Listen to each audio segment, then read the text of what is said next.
Take lots of pictures, parents. This is your chance. You mute yourself as well. Oh, do you? Okay. Councilor Mayor as well. Yeah.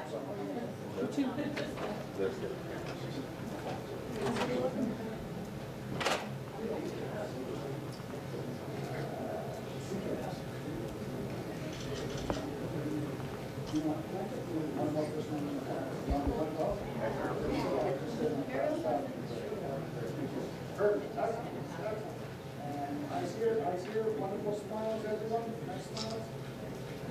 Very good, one more, and Photo bomb?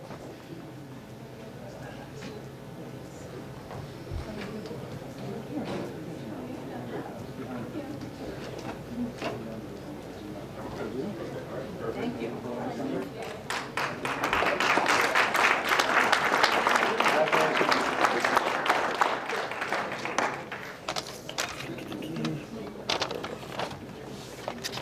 I think we're going the elevator. We'll hold that. I get it. I don't see that. Okay, I get thank that you, too. thank you. Not a problem. Perfect. Thank you. Thank you. Okay. Well, good evening, Deputy Mayor, members of council, staff, and guests. It's my pleasure tonight to come before you with our team, the U14 girls from Port Colborne Tournament Basketball. We're here to celebrate and congratulate them on their gold medal victory and for their hard work at the Ontario Provincial Cup. Success is a journey. These girls have been traveling since the end of their season in 2015. That season, they ended with a bronze medal at the Provincial Championship. This year, the girls played 40 games and participated in 5 tournaments in different regions of Southern Ontario. They won 3 silver medals in this season before going to Provincial Championship, which was held in Brampton. As their coach, I've been asked a number of times this year to explain the success of this Port Colborne team. I believe the words of Michael Jordan capture the explanation best. Talent wins games, but teamwork and intelligence wins championships. You'll find no better examples of teamwork than the young women here before you tonight. They truly appreciate each other's sacrifices, each other's hard work, and their efforts, and their dedication. They are modest, unselfish, genuine, and passionate teammates. Every time these girls put on their uniform with the words Port Colborne emblazoned upon it, they are ambassadors of our community, and they represent the many good qualities and attributes of the people of Port Colborne. We are fortunate to have the support of Port Colborne Youth Basketball. Port Colborne Youth Basketball has been working to provide basketball to youth in our city for almost 30 years. This year, PCYB worked with almost 200 players, 150 in our House League program in 4 divisions, and 50 travel players.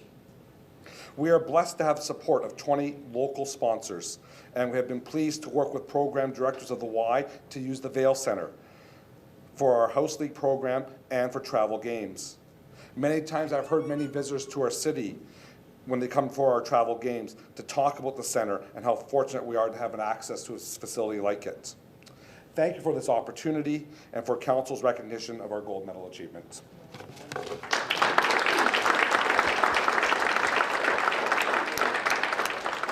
I just think Barclay, I think we'll have her come up here so we get her on in the camera here. And this was the final team member who was a little bit late. You were riding a horse or something. Is that what you were doing? And that's great. That shows a real variety of things to do. But this is presented to you, Bronha Maine. Congratulations, honey. And thank you for coming. And even though you're a little late, we appreciate you being here. And I just want to add my words to total. We are so excited when we have champions like yourself. Really, you are ambassadors for Port Colborne, and you did us really proud. So congratulations once again. Thank you for coming.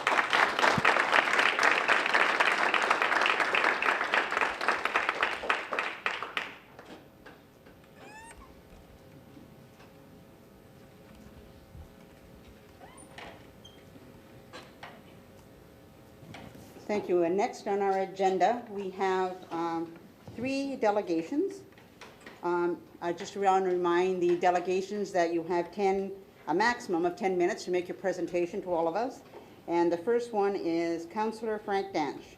and representatives of the Main Street Business Improvement Area Board of Management presenting a plaque to honor those killed during the construction of the Welland Canal. Thank you.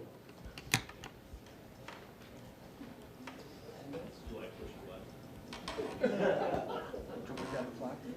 think two of us can grab the flag. Yeah. It's not like the big check. Go ahead. On behalf of our Main Street BIA, we'd like to present this plaque to the city. We'd like to see it kind of go at Lockgate Park. It's in recognition of those that helped build our canal years ago. Basically, the plaque says that this plaque has been erected to honor the memory of all those citizens of Port Colborne who gave their lives in the construction of the Welland Canal. First canal completed, it was in 1829. The second canal completed was in 1848. Third canal completed in 1887. And what we're living with now was completed in 1932. It's a very nice plaque. It weighs a ton. We're not joking. It takes two of us to hang on to it. We've got a very nice base that goes with it as well. And we'd like to give it to the city on behalf of our BIA. And I don't know, I'm not going to use 10 minutes, I can tell you that. Mark, would you like to say a few words as well, please? No? No, it's really heavy. No. It's really heavy, okay. Okay. Well, thank you very much.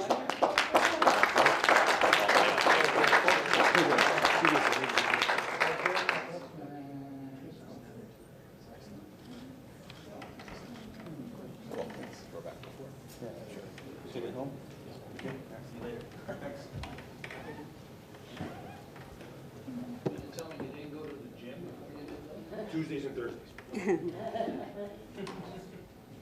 Thank you. Our next delegation is Betty Conk and Andrea Boiter from the Downtown Port Colborne Business Improvement Area Board of Management, BIA, regarding the Explore Port Colborne Motor Coach Tour program and requesting support for the second phase of this program. The item is found on page 13 of your agenda. Welcome, Betty and Andrea. Thank you.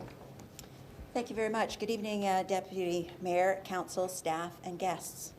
I think you all know who I am, but for the record, I'm Betty Conk, 831 Highway 3 East, Port Colborne. I'm here this evening in my capacity as chair of the Downtown BIA. Our staff member, Andrea, and I would like to share with Council an initiative that we've been working on in partnership with both the city and the Main Street BIA. After about 30 years, our downtown has almost full capacity, which in and of itself is really exciting. We offer many varied options to the shopper, those looking for a great meal, and those needing services from banking and tax preparation to dental services and filling the gas tank. We believe that it could be even more exciting with the addition of group tours to the city. Buses, cruise ships, and cycling groups brought to the city to explore all that we have to offer, and yes, to shop and to dine. As a former tour operator, Andrea has the qualifications and the knowledge to help to bring this about. In consultation with the EDO and the CAO's office, last January we began a partnership on phase 1, which is now complete, and we need to move into phase 2, which brings us to why we're here this evening. We need to continue the partnership with the city and the Main Street BIA to complete phase 2, which Andrea is now going to explain to you.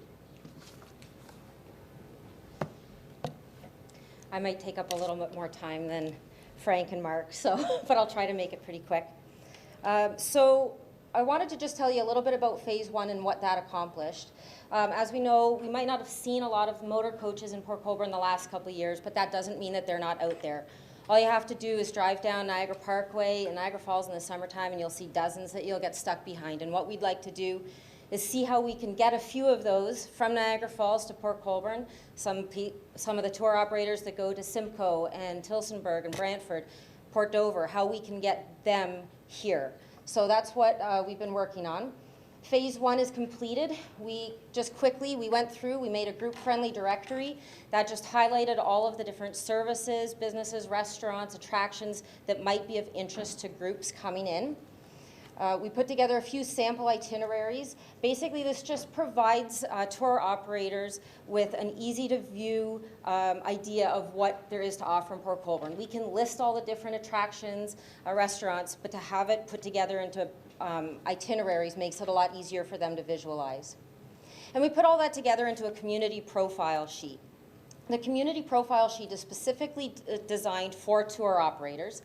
It highlights the 3 different areas that we that we worked together with. So there's the downtown BIA, which is our canal district, the Main Street BIA that's highlighted there, and then the rest of Port Colborne, which is highlighted under the events and the more section.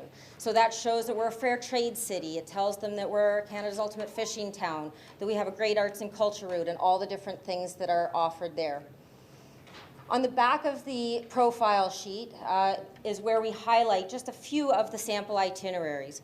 Obviously, our number 1 is going to involve our marine heritage, so ships and shops. Guided tour of Port Colborne with a costume guide. We'd like to work with the museum to develop that.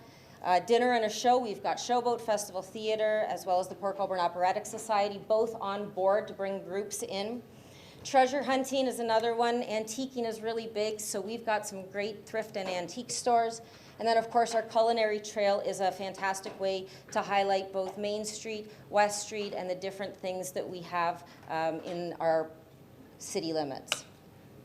But phase 2 is where we're looking at now, because we can have our profile sheet, but if it's just going to sit there, it's not of a whole lot of use. So phase 2 is what we're looking at now. We'd like to continue this partnership with the Downtown BIA, the Main Street BIA, and the city in order to maximize our marketing potential going forward. In the end of October, there's the Ontario Motor Coach Association Conference. It's taking place in Niagara Falls this year, which provides us with a fantastic opportunity to market Port Colborne as a group-friendly destination. It's a collection of tour operators that come, they sit at their desks, and they have destinations, whether it be cities, regions, states, provinces, restaurants, attractions, come and pitch their ideas to these tour operators over the span of 3 days. We'd like to take this profile sheet, flesh it out some more, and develop a good presentation to take there so that we can really promote Explore Port Colborne. I'm just going to quickly go through the few things that we need to do between now and October in order to make this work. Printing the profile sheet, very basic, very easy to do. We're going to find out how many tour operators are within the region that we're looking at marketing to, and make sure that we have enough stock of the profile sheets printed. Social media content, we need to really fill that in for Explore Port Colborne. This isn't just the tourism, these are things that are going to appeal to groups, which are slightly different. There will be a lot of overlap, but when tour operators start to look at our OMCA registration, they see that we're there, that we're coming to conference, the first thing they're going to do is take a look and see if we're worth 7 minutes of their time. They're going to check websites, they're going to check Facebook, Instagram, Twitter. They want to see some content on there. If it doesn't grab their attention, they're going to move on to the next community on their sheet. Moving along with that is tour operator research. So it is up to us as well to identify the tour operators that we're going to be meeting with. We don't want to come and meet with Casino Vacations that has their office on Clarence Street to say, hey, come to Port Colborne. We want to know who our tour operators are beforehand, who their clientele are, where they're located, what types of tours they're interested in, and how we can kind of make our general presentation a little bit more specific to them. And then the OMCA presentation. We get a total of 7 minutes when we meet with each destination, with each attraction. That's including the pleasantries. Hey, how's it going? Are you tired yet? They will have a binder. This is one from a few years ago. By the end of it, it will be about like this. There'll be so many profile sheets in it, they won't be able to fold it. So we have literally 5 or 6 minutes to make a great impression that's going to stick out from all of the different profile sheets that they're going to receive. One of the big things that's a value-added service is developing that step-on guide service that I had mentioned. That's working with the museum to develop a few different guided tours of Port Colborne. You need 30 minutes, 45 minutes, and an hour, and you need a few different types depending on what that particular group is interested in. If they want to focus more on conservation, you need to have one in your back pocket for that. If they want to focus more on history, you need one in your back pocket for that. The museum is on board, and having the costume guide is a real plus. And as I referred to a couple points ago, expanded itinerary samples are going to be really key. We've highlighted 4 on our profile sheet, and that's a great start and that's a great general basis. But what we want to do is have some extras, some extra general ones in case they throw something at you or you have somebody approach you with an idea. You can say, oh, well, we've also got this and this. But as I said, we also want to make it pitch specific to whoever we're talking with and to have a few different itineraries. If it's a Christian tour group, you want to have some faith-based itineraries. If it's somebody interested in sports, you want to be able to promote that as well. And then we want to put everything onto our website. So everything that's developed, the profile sheet, the directory, all of that, make it easy, accessible on the Explore Port Colborne website. That's a BIA initiative, the Downtown BIA, but we're opening it up to make it useful for Explore Port Colborne for the group tours. That'll be listed under the Visit tab. FAM tour development, really quickly, it's just a familiarization tour. It's basically a mini itinerary for tour operators to come and actually get firsthand knowledge of what we could offer their groups. That's something to develop, maybe to look at in the late fall or early winter. Always have to have a little giveaway to give at these trade shows, as we know, so we want something that's really going to promote Explore Port Colborne and maybe stand out from the usuals that you'd get. And lastly, we need to develop an incentive program. So that's talking to that directory that we have, all the different places that might be of interest to it, going and talking to them, seeing if there's any perks that they would want to offer a group, things like that. So welcome packages for the bus tours. And that's it in a nutshell. I could go on a lot longer, but I don't want to lose anyone. Thank you. Any questions, councillors, of the presenter? Councillor Bodner and then Councillor Doucette. Okay. Thank you. Through you, Deputy Mayor, to, I guess, our CAO. This is phase 2 of a, I'm not sure we all knew that phase 1 was happening. This sounds like a budget item, but I'm just wondering, where will the money come from? What is your ask also to the presenters? 3,500? Well, this evening we were basically just asking for a resolution to continue with phase 2 and the partnership, and if it's dollars and cents that you want to know about, we can bring up Alana, who is our treasurer, and we'll be able to give you those exact figures. Sure, and where will the money come from, Mr. CAO? Thank you. Sure. And through the acting mayor to Councillor Bodner, I might lean on the director of planning in part on this answer, but phase 1 was basically a support in principle from the city to the BIA, as well as the city reinstating the city's membership, because it is the city that's a member of OMCA. It's not the BIA. The city has been a membership of OMCA over the years. For the last few years, we were not. The money was still in the budget under economic development, and so it's just a matter of rejoining that organization. So that, I think, is all of phase 1. Basically, the rest of the heavy lifting in phase 1 was done by the BIA staff. In terms of going forward, any money would have to be in the budget of the economic development department, and I'm not sure if Mr. Aquilina would like to speak to that, if there's any money there. Through you, Deputy Mayor, to Councillor Bonder. 2015, we gave $3,500 to the BIA. We entered into an agreement with them, and we used monies from the Economic Development Tourism budget. And the same thing would happen in 2016. We do have monies available. We felt that this was a good program, and it was something that we can take care of in our existing budget. Thank you. I think this is a good initiative. It's something that we do at Niagara South Coast Tourism Association for the member municipalities. And this is something, if it does come about, these profile sheets and all the work you're doing, we could also use when we go to different shows also. So it's something that, we could use. I just didn't know whether, then you're saying the money's there, it's already, accounted for, so it's not a budget item. Okay.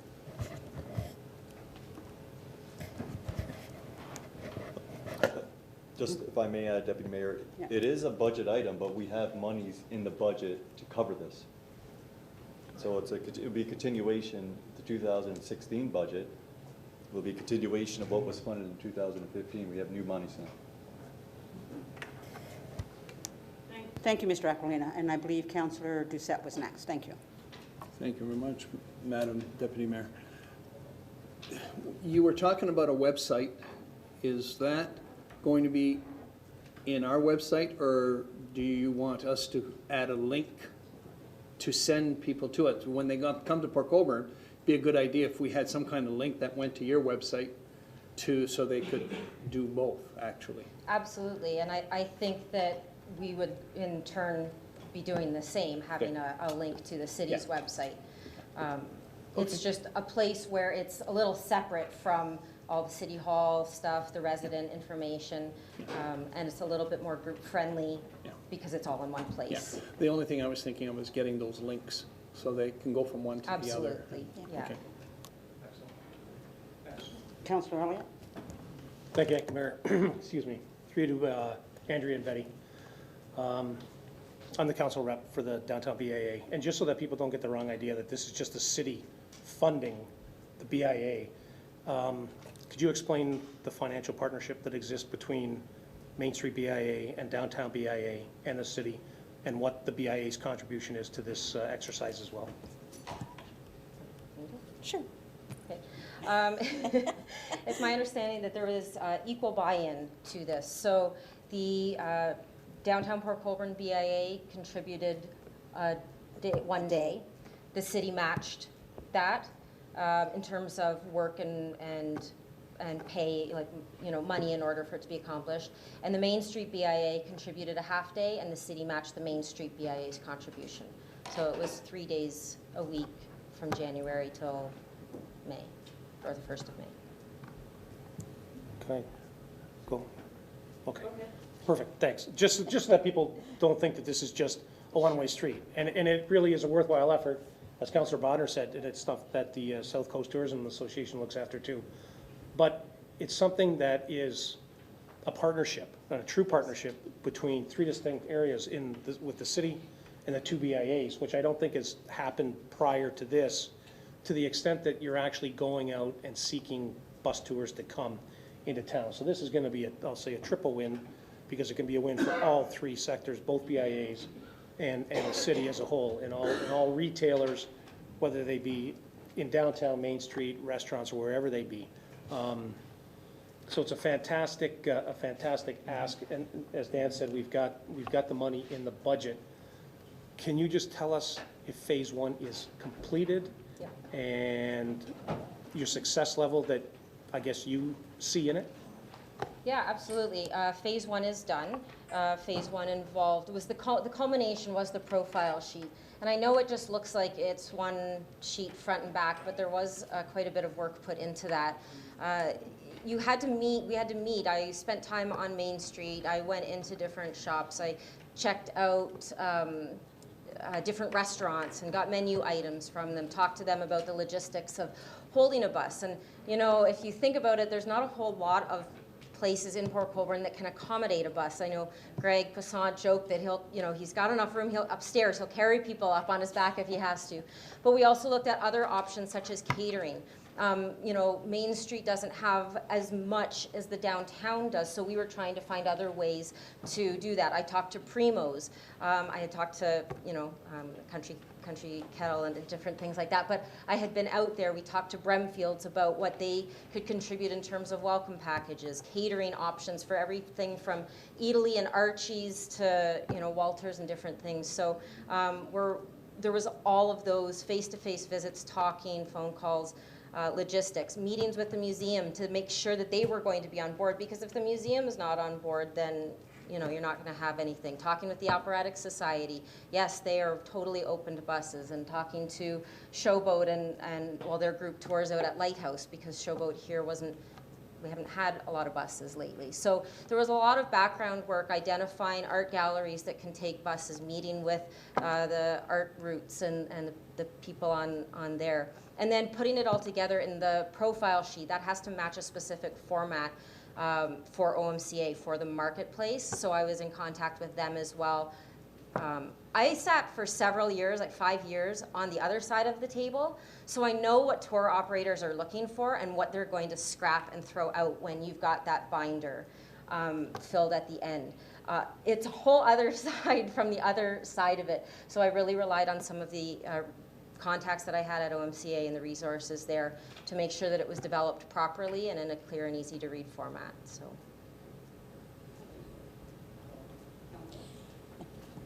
I'll say thanks for the presentation, and if we're looking for a motion, I'll make a motion to support the partnership to have it continue through at least 2017 and review at the end of your second phase and look for continued partnership after that, if that's acceptable. All in favor? Are there any opposed? That's great, thank you. So thank you, Betty and Andrea, for your hard work and your members of your committee. Thank you, it's been a pleasure. Yeah.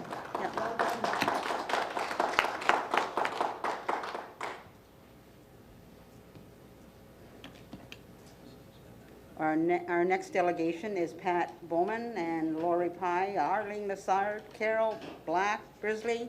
They're all friends of Roselawn.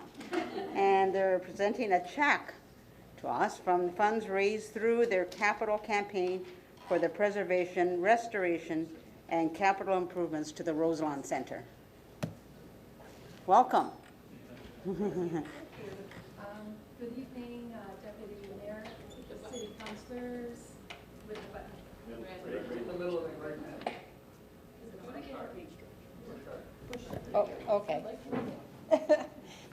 Good evening, Deputy Mayor, City Councilors, and staff, and community visitors.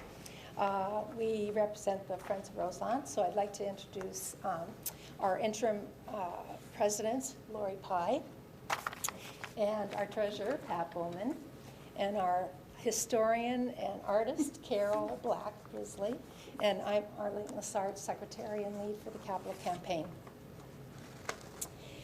We are pleased to announce that we have met our capital campaign fundraising goal of $25,000 for the fiscal year 2015-16. Yay. Our sincere appreciation goes to our many individual and corporate donors. In addition, we held a successful event called Evening at Roselawn, and it included a juried silent art auction. This showcased local artists and also artists from across Niagara. So we were able to increase the awareness of Roselawn and the historic home. The Friends of Roselawn Center are proud to be part of the community and plan to maximize the impact of the monies raised towards restoring the historic home for future generations. And we are happy to present the check for $25,000 to the city.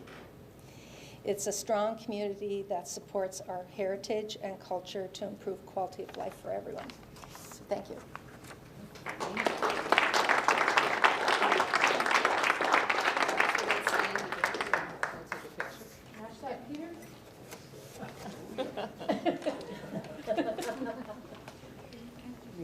Thank you. Great job. I'll get a hand on that, please.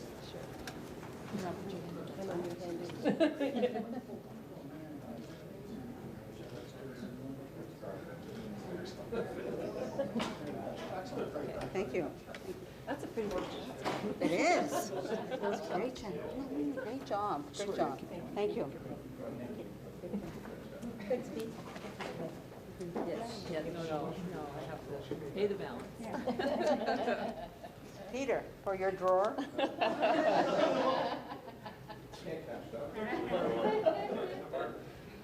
Here's the balance.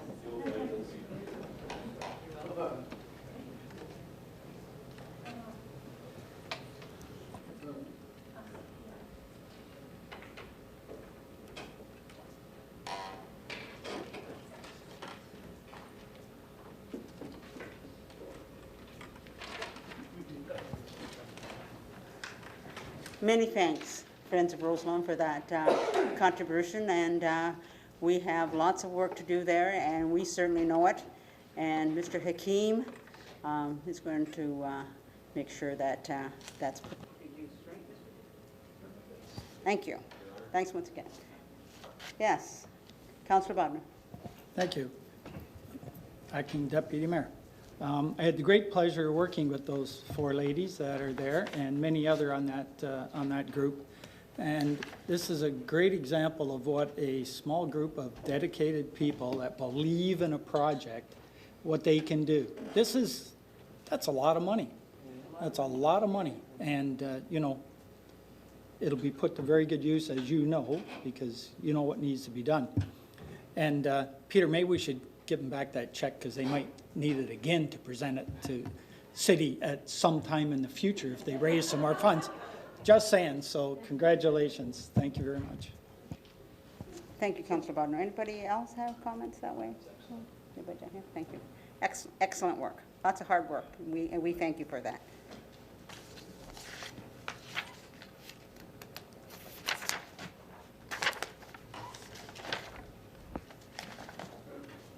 Next on the agenda is my report, and it's very short.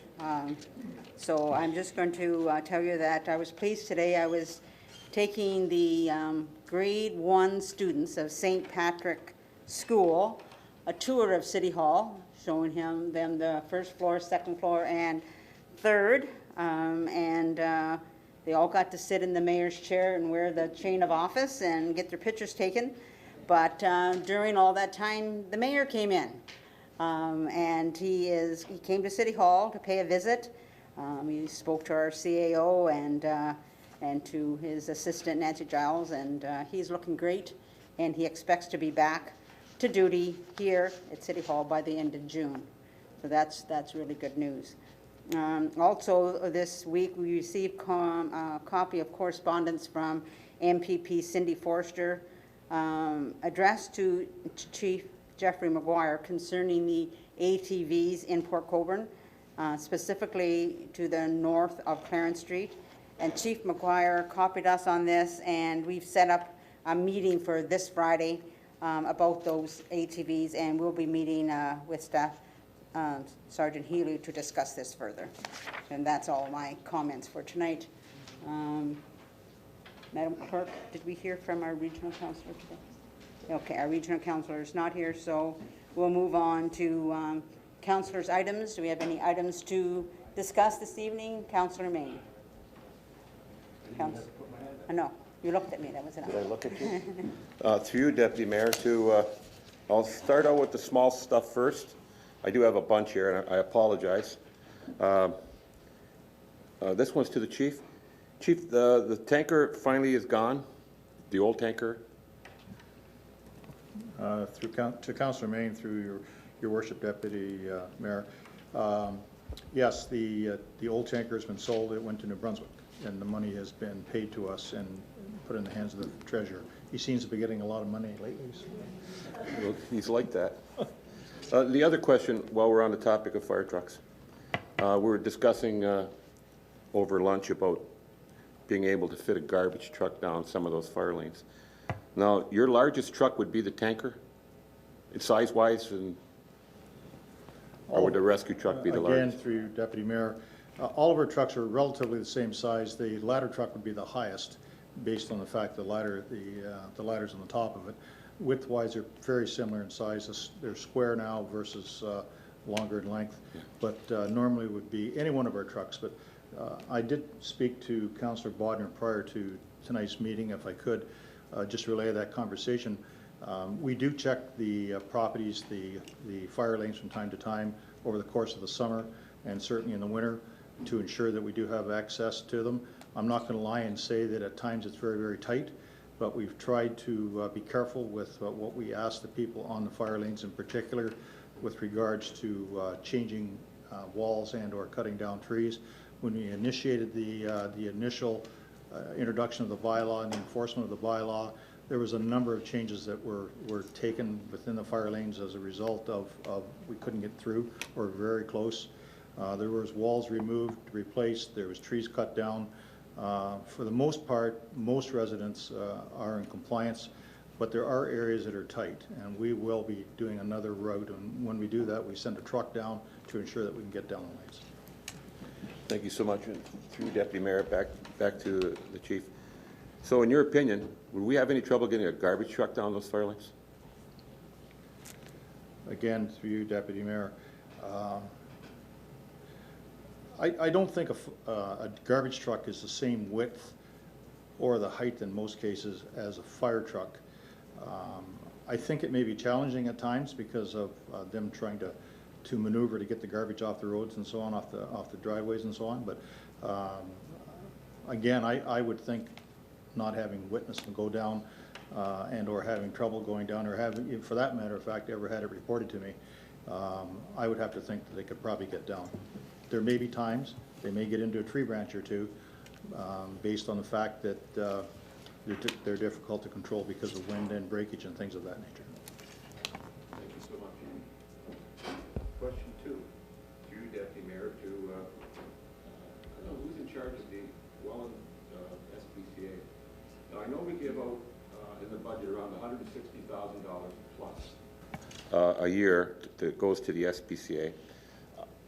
And I reading the paper last week, and we're flying cats in from Kenora. I know the SPCA does a terrific job in Port Colborne. We have some terrific programs because we're overrun with cats, and it seems to be working. It seems to be working quite well. Could somebody enlighten me why we fly cats in from other areas? Barb, would you know? I don't know. No, but maybe Peter knows. Maybe somebody from bylaw knows. To me, it just throws dirt in your face when you get your community going. You follow all the rules. You have the spade neuter program, and all of a sudden they don't have enough cats, so they import more cats. I just have a problem getting my teeth around that. Mr. CAO, would you like to address that, or? Okay. Through the acting mayor to Councillor Main, I can't speak to where the funding to fly the cats comes from. I know that the city, as well as the other cities and municipalities that the SPCA provide services to, are their source of funding, as well as donations they receive. I recall reading the article that you're referring to in the media. I'm not sure if those were rescue cats. I mean, if it was a mercy mission to make sure those cats weren't euthanized, I guess the same way that sometimes we get rescue dogs from Hurricane Katrina or something like that. I vaguely recall that, and can't say that it's a fact. But if you'd like, I can take it up with the general manager of the SPCA over email and let you know what the response is. Thank you so much. I would like to hear. Okay. To you, Deputy Mayor, to bylaw, I guess it would be Ron. No, it wouldn't be either. It would be Dan. Dan, this is you. Bus parking, school bus parking. Is there any limitations within the city where we can park school buses? I notice there's not any school buses parked on school board property. They seem to be everywhere else. And I got a complaint from someone who lives rather close to the hospital, and there seems to be 4 or 5 buses parking in that parking lot out in front of the hospital now. Can you shed light on that, please? Through Deputy Mayor to Councillor Main, yes, you cannot park a bus in a residential neighborhood. The property is zoned residential, it's not permitted. So the properties that you can park are the commercial properties or institutional properties, being the school board sites, but they can't be in residential areas. So if there's a complaint, if there's buses in residential areas, you can let bylaw enforcement know and we can follow up. Through Deputy Mayor, back to Dan. I don't think so much it's residential area other than the people who live at Northern Point. That's the closest spot. But I was just wondering why, and maybe somebody gave you a reason why, the buses aren't parked at the schools. I know Lakeshore has enough parking for at least 30 buses. Through Deputy Mayor to Councillor May, my understanding it's the bus company, First Canada, they make the bus drivers find a place for their own buses. We had an individual that was, we had at the West Side Arena, we actually had an agreement where people could park there.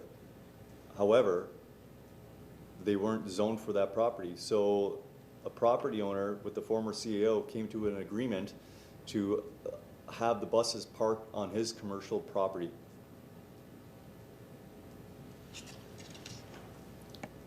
So that's the responsibility of the bus drivers to find the grounds for their own buses, unfortunately.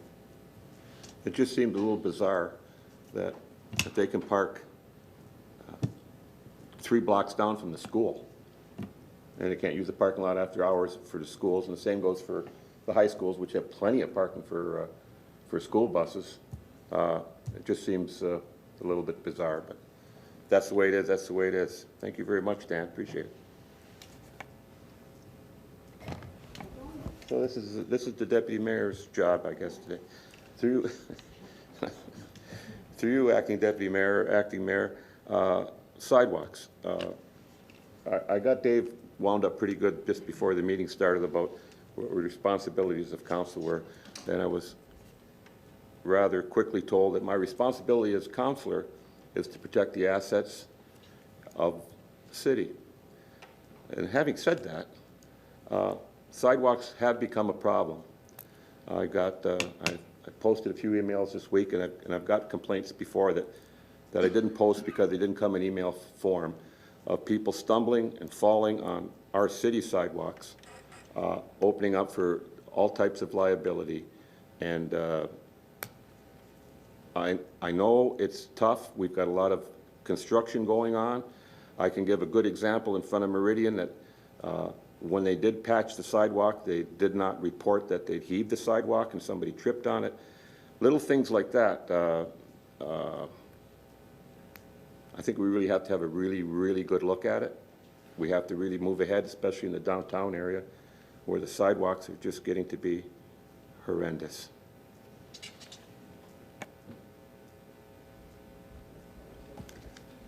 Through you, Deputy Mayor, to Councillor Main, what we do is we always have a monitoring program of the sidewalks throughout the entire city.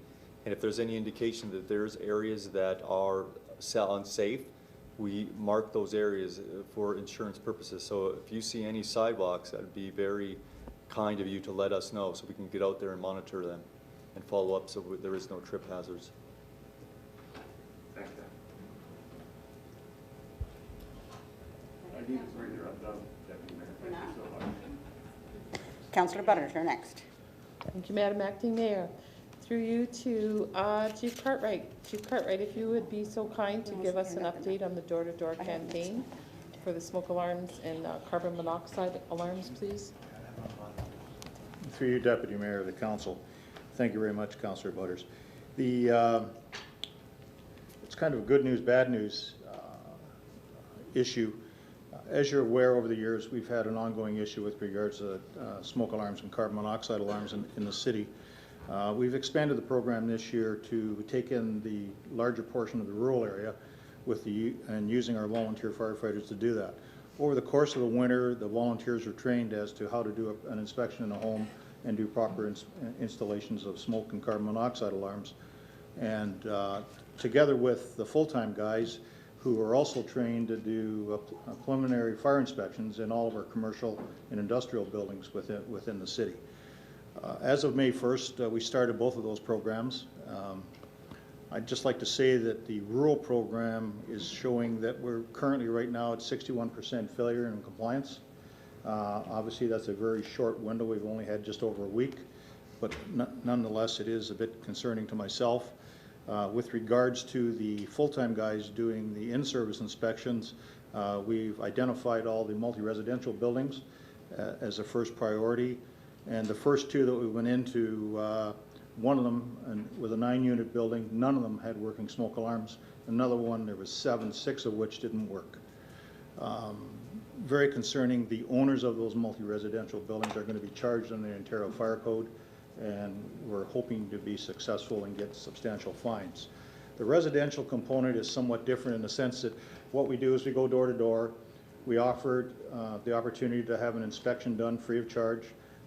If we find that smoke alarms aren't in place and or carbon monoxide alarms aren't in place, we install them, because from a legal perspective, we can't leave the building in an unsafe condition once we identify it. The fee schedule was rewritten this year, and we do invoice those people for the cost of those alarms only, just the cost of those alarms, not doing the installation. Failing to get into a home through being rejected and or can't get in, we leave information, and we ask the people to contact our office, and we will go and do an inspection and install alarms. Failing that, they are sent a letter informing them that if in the event they don't ask us or invite us to come back, and we do find in the future through a call or a complaint, they will be charged for not having working alarms in their homes. It's disconcerting to me that after all of these years, we just don't have that $5 piece of equipment in the proper location. I, for the life of me, do not understand it. We gave alarms away here for 10 years. We installed them for 10 years, free of charge. And it's amazing to me that we don't have a better compliance rate. It's very discouraging. Nonetheless, we're going to pursue this, and we're going to continue to be persuasive as best we can, with the hope that people recognize that they do save your lives. They won't necessarily save your home, but they will save your lives. And that's even more important in the rural area for us right now. We've identified the fact it's a priority simply because of our response to that particular area. So we're moving ahead with both programs, but I asked Councillor Butters to ask me this evening about that, and I do appreciate the opportunity to speak to Council. I'm more than happy to answer any questions, but before we do that, I'd like to say a good news thing is that Safety Day is May the 28th at the Fire Hall from 10 till 2 o'clock, and we'd like the public to be aware of that. You'll see some advertising in the very near future. Thank you, Chief. I really appreciate the efforts of you and your department. I don't get how anybody, for the cost of what a smoke alarm or carbon monoxide alarm is, it's just a tragedy waiting to happen, not having those alarms in place. For the people out there in COGECO land, for God's sake, for the sake of your kids, for the sake of your own life, watch for them on sale if you have to, but for God's sake, get those alarms, get them installed. You know, if you need help with it, we got a fire department here that is second to none and is willing to help out with these things. So please, folks out there, get these things installed, get them bought, get them up, get them in the right place. Be safe. Thank you. Thank you, Chief. Thank you, Councillor. Councillor Maine, you had a question? Did you? Through Deputy Mayor to the Chief. Are you allowed to publish fines? You know, so somebody reads it in the paper that John Doe was, I won't use the word John, but Bill Doe was fined $2,500 for not, you know, whatever the fine is. Are you allowed to do that? Would that be a help? We can't, if we're going to charge criminally to go to court, provincially or criminally, we aren't allowed, I'm sorry, through your Deputy Mayor, we're not allowed to publicize anything to do with it until after the court case is finalized and the fines have been levied. We're somewhat careful with all of that, but we have done that in the past. There has been we've made public issues with regards to some people in the community who are constant offenders, and we've certainly done that from time to time. But we're reluctant to do it. We've got to be very careful with what we do and the type of information we submit to the papers with regards to freedom of information. Thank you. Sir, certainly. Thank you, Madam Acting Mayor. I just want to build on the question that Councillor Maine asked the Chief about garbage trucks and fire trucks fitting on fire lanes. And I would like to see us look into if the fire trucks can fit down the fire lanes, then why can't they fit down the ones at the Pleasant Beach area and get rid of that god-awful garbage situation at the road allowance? And then I got an email from one of the residents out there that then the garbage people told them now they're going to move it closer to the restaurant. And I can just imagine the poor restaurant people, you know, having the garbage skip and the garbage like close by to their business, which it ain't going to be pretty on a hot summer day. Let's face it, it's going to stink. So can we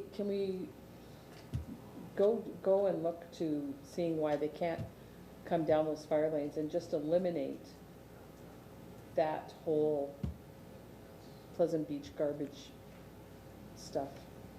Can we do that? Thank you, Councillor. Mr. Hanson, if you could help us with that, thank you. Through you, Deputy Mayor. Currently with the fire lanes under the current regional contract for waste collection, fire lanes aren't included. So any fire lanes, the first issue would be a cost. Any fire lanes that are added to the collection contract would be an added cost to the city. So we'd have to negotiate that through the region to the contractor for the additional pickup, as opposed to the end of road pickup. They'd have to go down the roads. The second issue is that I would say that a majority of the fire lanes would not stand up to the weight of the packers regularly going down there. They would do a lot of damage to the private fire lanes. And then who would be responsible for the damage to those fire lanes? A large majority of them don't have turnarounds of any sense. So they would have to go down to the end of a fire lane and then back all the way out. There's no turnarounds on them. So it's something that would have to be investigated in detail. And perhaps when the contract is up for negotiations again in 20 or 21, it's something that could be negotiated. But at this point in time, it's a set out at the end of the fire lanes. Thank you, Mr. Hanson. Councillor, did you have another question? Yeah, so you're telling me that none of the fire lanes have garbage pickup now? Any fire lane that had pickup at the time the contract was initiated, the current contract, that current system would have continued. Any of the ones like 23 and 24 off Pleasant Beach Road, 22 do not have pickup. Those would have to be negotiated as an additional cost to the existing contract. And as I said, I would suggest that a majority of those wouldn't be able to support the weight of the packers on them. So some fire lanes have it and some don't. I couldn't tell you, Councillor Butters, which ones have it. I'm not aware of any. Well, if there are some that do, and I think maybe there are, because Councillor Bodnar over there is kind of nodding his head, yep, there are, then we have a kind of an imbalance of service then. Through you, Deputy Mayor, that relates to the existing conditions of the prior contract. Whatever service was provided at the time of the prior contract, that service was picked up at the same cost with the current contract. So any we added to that, any additional services we added to the collection and processing would have to be added to the current contract at our cost. Well, however it came to be that some fire lanes were included and some were excluded, I would suggest that there's some level of fairness or lack of when some are included and some are excluded. Do we have any garbage skip collection points as in Pleasant Beach Road at any of the other ends of any of the other fire lanes? I can't think of any. Like fire lane 1, fire lane 2, at Wildwood, I can't think of any other garbage depot areas other than Pleasant Beach.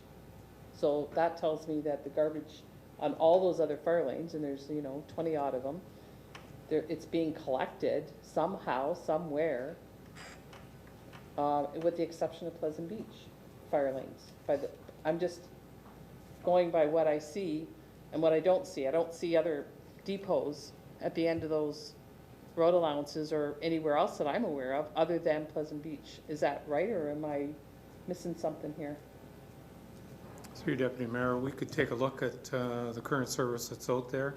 I believe there are setouts at some of the other ones like Wildwood, but I can review with Region if Council directs on the current level of service at all the fire lanes and report back on that. But I know we're advised in the case of Pleasant Beach Road, any collection other than the current set out at Pleasant Beach Road at the end of the fire lanes would be an additional cost to the municipality to be looked at as an enhanced level of service to the current contract. So, well, I guess what I really want to know, I guess what I need to find out is, or you need to find out for us is, how does it come about that X amount of fire lanes are included, and what looks to be at least that area was excluded within a contractual negotiation of services. Like, I'm not understanding that, and I don't think it's fair to the Pleasant Beach folks that have been putting up with really nasty stuff, you know, every summer, when that doesn't occur on in the other areas. So to me, that's, I don't know how it comes about that ended up being left off somehow when it looks like the other ones have it. So Councillor, are you asking or directing staff to investigate that Yes, and bring a I'm report? definitely report asking. back? Yes, please. Okay, so that's moved by yourself and seconded by Councillor Bodnar. And do you want to speak to that, Councillor? Or? Yes. Okay, all right, thank you. So wait, now, all in favor of investigating why some fire lanes are getting this and some are not? That's her motion. But Councillor Bodner's first with his question. Thank you. Point of order. As soon as he asks his question, yeah. Okay. I don't know, Madam Clerk? Point of order, okay, thank you. It's a point of order, sir. Do we need to pass a motion, or do we just not give them directives? I thought it would be direction. It was just direction from us. I don't believe we need a motion, but can the clerk give us that? Yes. A motion is preferred, that way staff, it's formally approved by all of council.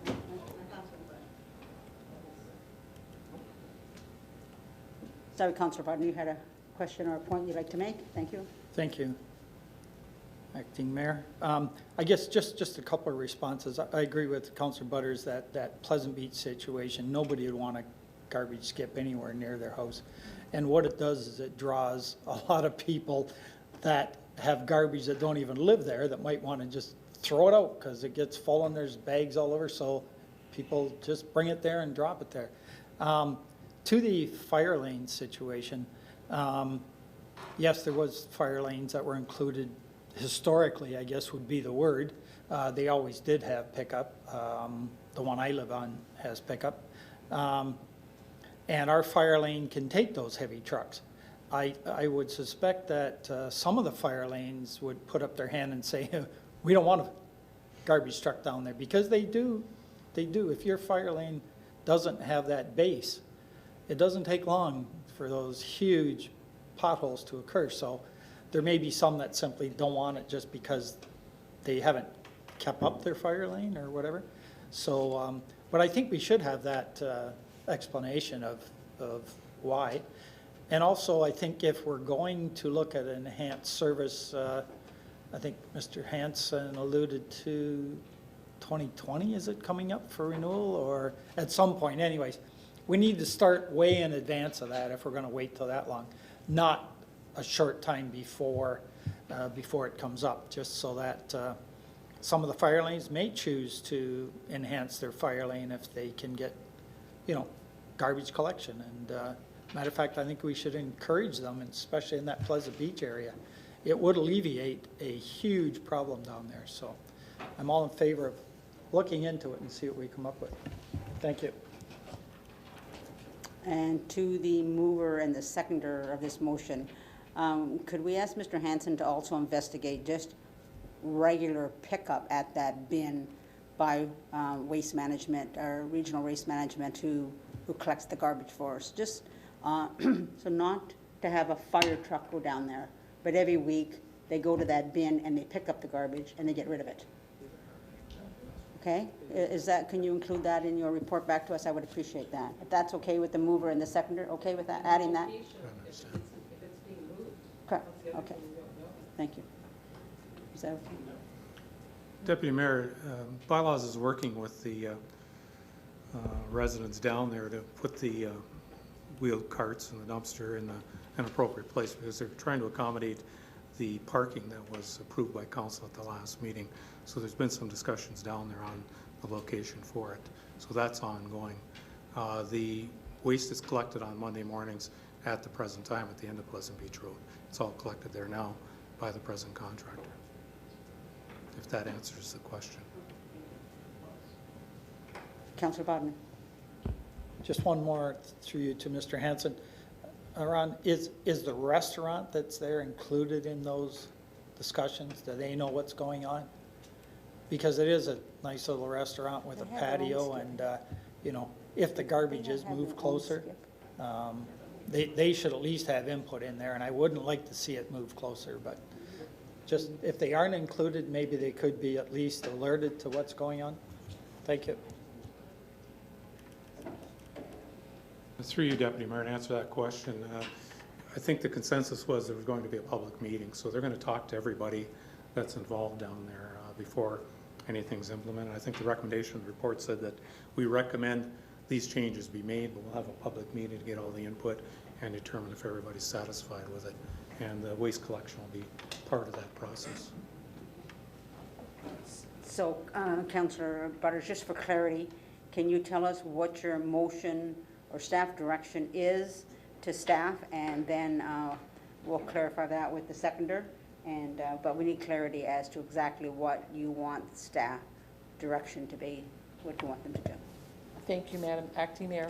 The first thing is to determine, you know, kind of that status of the fire lane garbage collection, how it was left out, and if it's just like a historical thing, you know, what it would take to include them, if that's possible, costs, whatever. That's one. Okay.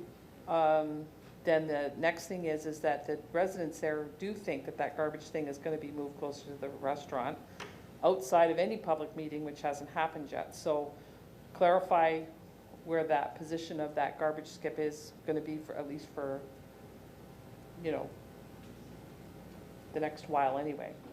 So that's the two things that I want to see come back to us in terms of the information. Okay, Councillor, thank you. Side of things. Thank you. And Councillor Bodnar, you're okay with that?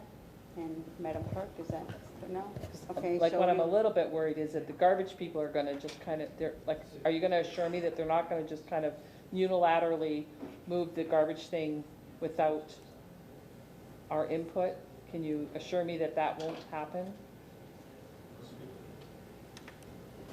Through you, Deputy Mayor, to Councillor Butters, what we'll do is we'll contact all of the property owners down there. Council, what approved at the March 28th meeting was the actual angled parking and the prohibition of parking as you go north on Pleasant Beach Road. We will meet with all the neighbors dealing with the tollway zones. Right. But through that process, we'll also get into discussion. I know bylaw enforcement has been talking to the region on the actual dumpster location. The dumpster location can be brought forward, and we could follow up with an email to council, or I could verbally inform council at the next meeting what the actual direction is for that dumpster's location. Okay, thanks. So thank you. So you've heard the mover and the seconder. Are everybody all in favor?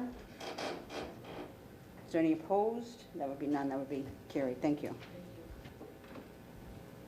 Councillors on my left, are there any items? No? And Mr. Hanson, I believe you have something to speak to us about, if you could. Thanks. Thank you, Deputy Mayor. Just a couple quick updates. I think we've updated council previously on the Weir 8 structure on Main Street West. Just a reminder that structure will be closed tomorrow from 9 a.m. till 4 p.m.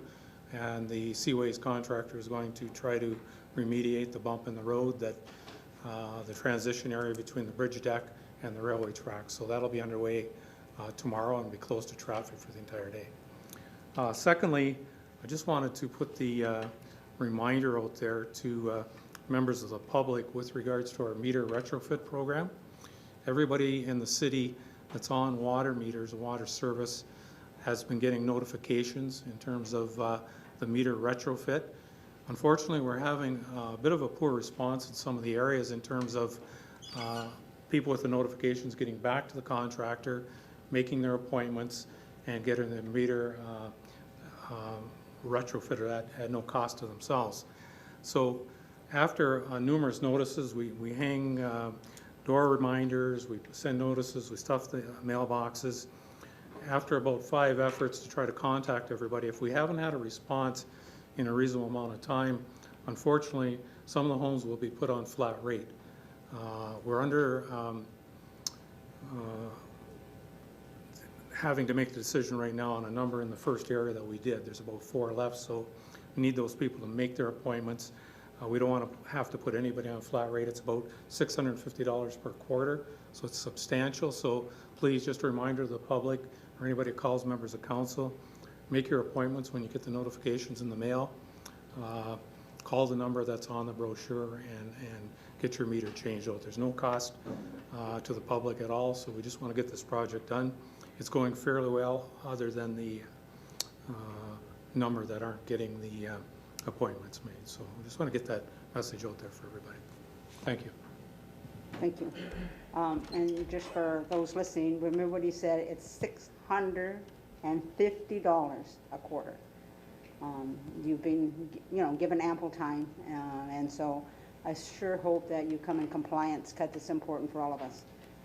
That's an awful lot of money, $650, so thank you.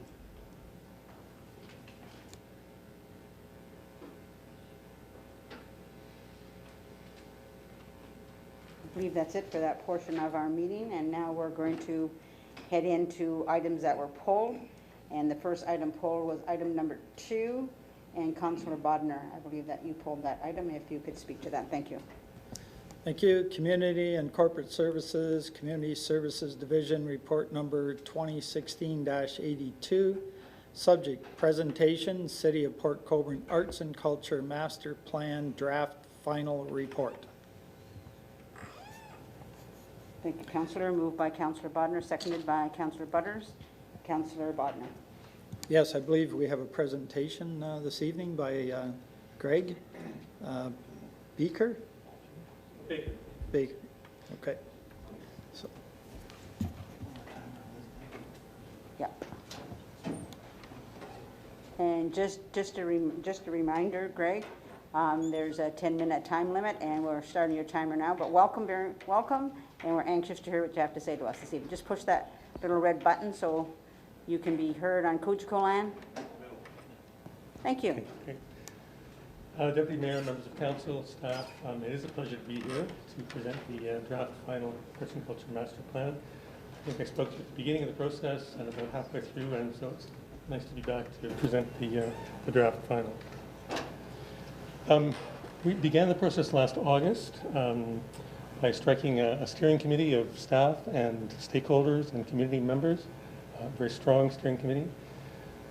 We continued into the fall doing what we call cultural mapping, which is really identifying the cultural assets or resources in Port Colborne. We had quite a robust, I think, community engagement process, and I'll spend a little bit more time talking about that in just a minute. And then we drafted the plan, had it reviewed by the steering committee, and I'm here tonight with the results of that work. There have been more than 50 municipalities in Ontario that have developed cultural plans over the past 3 or 4 years. Partly that was because there was some funding available from the Ministry of Culture that made it a little easier. But I also think it's because more and more municipalities are seeing the importance of culture to the community, both economically in terms of cultural tourism, creative industries, really culture making the community an attractive one that will attract people and investment and businesses. And then the other social benefits, the quality of life, the sense of identity and pride, and the sense of community and cohesion, all of which culture contributes to. I said we did some cultural mapping. These are the numbers of assets in each of those major categories that you see there. Cultural enterprises, festivals and events, and so on. This is not the end of collecting information on cultural assets in Port Colborne. Mapping is never done. There are always going to be new organizations and new features that will be added. But we think this is a solid baseline, and a baseline that's organized in a way that you can add to it. It's a coherently organized database that you can add to. This was our community consultation. We had a community survey, a community forum here with some good attendance. We had 2 high school workshops, which were just terrific, terrific experience for us and I think for the students. We had about 30 stakeholder interviews, and we had 4 focus groups that began to drill down on some topics that, through the other engagement, it became clear were emerging priorities. So the Arts and Culture Master Plan itself has a vision. I'm not going to read words on the screen to you, but it has a vision. This came out of some of the words which we asked the community about, what words they wanted to see in a vision statement for culture in Colborne. So this is a compilation of that community input.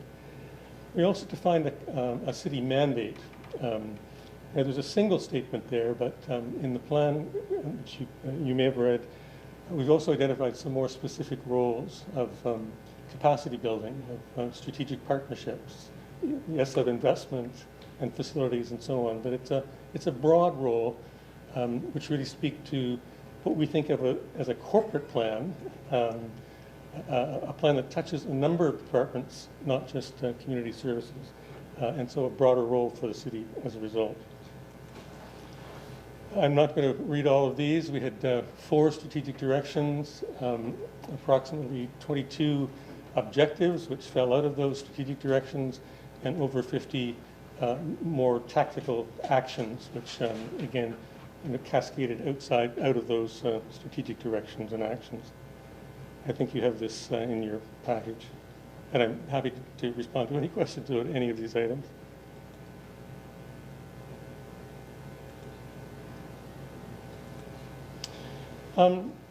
Building capacity to implement the plan. This is always the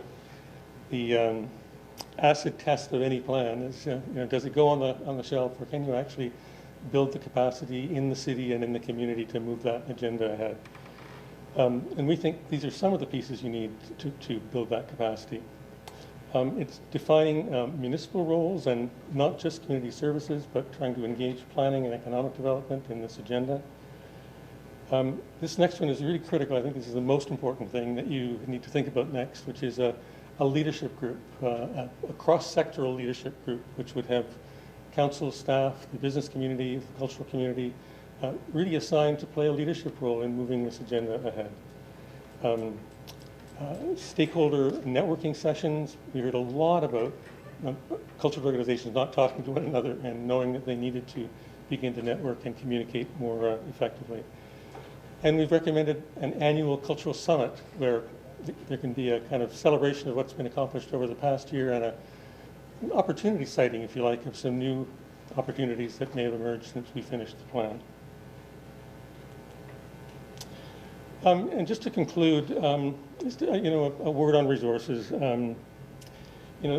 This is not all, but some of the responsibilities of community services across those range of categories that you see across the top. A tremendously full portfolio already, to which is being added some additional responsibilities in culture. So the point is just to make the point that there are staffing resources, staffing challenges in moving forward with this the plan, even as you engage other departments and establish this cultural leadership group. Additional resources could really support and accelerate moving this plan forward. And that's it.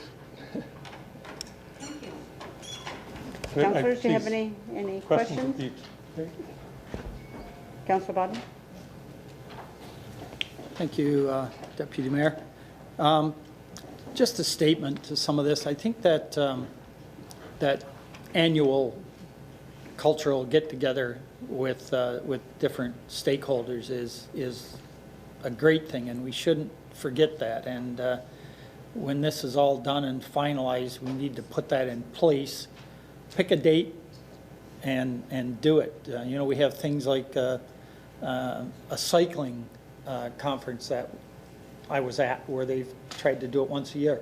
It gets all the people that are engaged at one table, and you'd be surprised what comes out of there. It's really good to have everybody talking, getting excited, and sometimes even joining partnerships somehow. So those things are critical. You can't just, like you said, stick this on a shelf. We've got shelves full of stuff that we've done that are just sitting there. But it has to be driven by groups in the community that are going to hold council to account and say, hold it, you guys did this, just remember we were going to do this. So I'd encourage all those groups that, if council gets involved in other things, which we are involved in a lot of things, that we're reminded that this is a priority in the community, and it should be. So just somebody out there's got to not let us forget where we want to get to. So I'm looking at a couple out there right now that could do that. So anyways, thanks for all the work you've done on this. It's great. Thank you.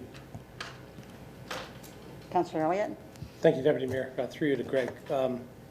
Fantastic report, and I had no idea that arts and cultures was this broad-based. I've read the report twice, and both times I picked out different things that I missed the first time and had to go back and reread because I had no idea when you talk about the groups and organizations and facilities and this and that and the amenities that Port Colborne has that we could make better to accommodate more of this. But I think the biggest thing is the communication that Ron spoke of. And we saw it earlier with the BIA. And there's a partnership that's developed between the two BIAs and the city. And we really need to get community groups to buy into this because it ties into the vision of our city. And where are we going to be in 10 years? And I still got to read and reread the portion that you said where we really are understaffed in the areas to work on this, and I can see the benefit of that. And I guess my biggest question is this a file that should be just limited to community services, or is there another department that maybe can take a little bit of the load off community services and help out with that? And I'm kind of thinking tourism marketing in that area, and just like to hear your comments on that. Through you, Madam Deputy Mayor, a really good question. And municipalities always struggle with where to locate this. Is it in community services? Is it in planning? Is it in economic development? In some communities, it's actually in the office of the CAO because of the tentacles across many departments. It's put kind of centrally. I think it's less a matter of putting it one place or another, but putting some mechanism in place, a cross-departmental culture team, if you like, that maybe they just meet 4 times a year, but they keep a discussion going about how culture is affecting their own agendas. And I think that's how you build the capacity for the municipality to push this agenda, rather than selecting one department or another. Perfect. And just continue on that. And that's great to hear because it's buy-in from all the departments. And I think everybody has to work together to get this out. And I mean, we've got, also in the report, we've got existing community groups that have been around for a long time. And while it's sad to hear that they don't communicate with each other, I think one of the positive aspects of it is speaking with the high school kids and hearing their comments about what they want to see and what their needs and wants are to actually keep them in town, to have them have areas where they can present their arts and culture and what they want.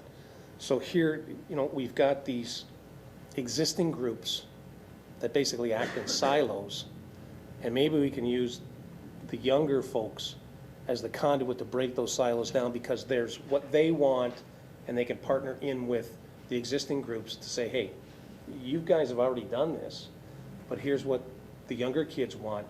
And I really hate it when, I wouldn't say hate, hate's too strong of a word. I dislike it when you identify that there's all these groups that don't talk to each other.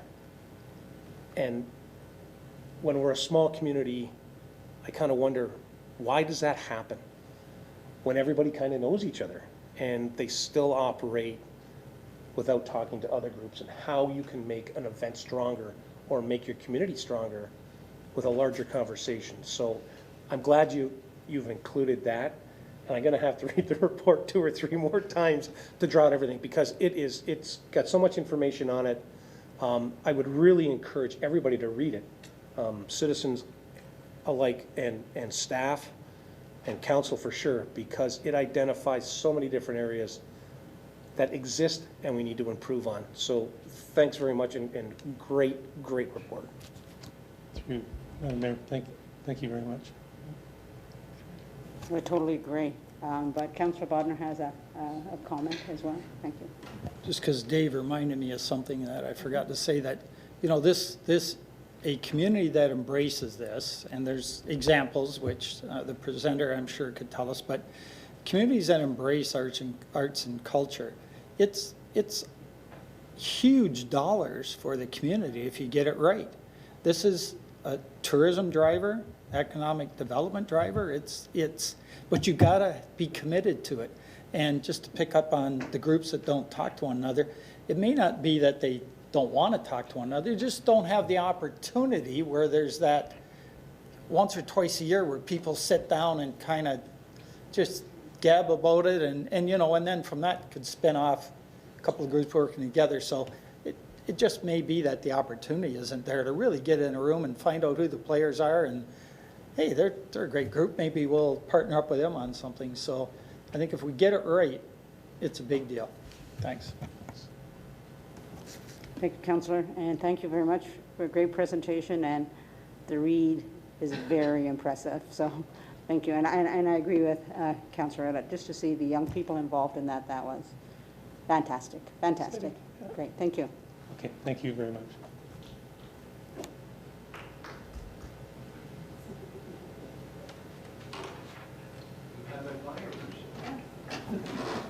Okay, now, Councillor Elliott, all the rest of the items are yours that you've pulled, so we'll start with item 3. Sure. Oh, sorry. Before we move on, we need to vote on this motion. Mover was Councillor Bodnar, seconder was Councillor Butters, I believe. All in favor? And that would be carried unanimously. Thank you. Okay, Councillor Elliott, you're on board. Thanks. And I told the clerk I wasn't going to say anything tonight. Remember my comment? The next two items were obviously pulled for a good reason. So item 3, Community and Corporate Services Clerks Division Report number 2016-74, subject request for a leave of absence received from the mayor, and I will say that from Mayor John Maloney. Mover is Councillor Elliott, seconder Councillor Main. Councillor Elliott, your comments. I'm going to put forward option 1, and that is to approve the leave of absence. Thank you. All in favor of that motion? We have seconder, Councillor Main. Councillor Main, second. All in favor? That's me as well. Thank you. And that was carried unanimously again. Now we'll move on to item number 4. Councillor? And item number 4 partners with item 3, Community and Corporate Services Clerks Division Report number 2016-75, subject position of Deputy Mayor during the Mayor's absence. Mover is Councillor Elliott, seconded Councillor Danch. Comments, Councillor Elliott? Thank you, Deputy Mayor, and I'm encouraged, happy, sad. I'm not exactly sure how you would feel, but I'll put forth option 1, maintain the current Deputy Mayor, and I'll say that as a good thing. Thank you, Councillor. All in favor? Any opposed? That would be carried. Thank you. Item number 8, I have a conflict with, so I'll leave the chair and ask Deputy Mayor Main to come to the chair and handle this item. Thank you.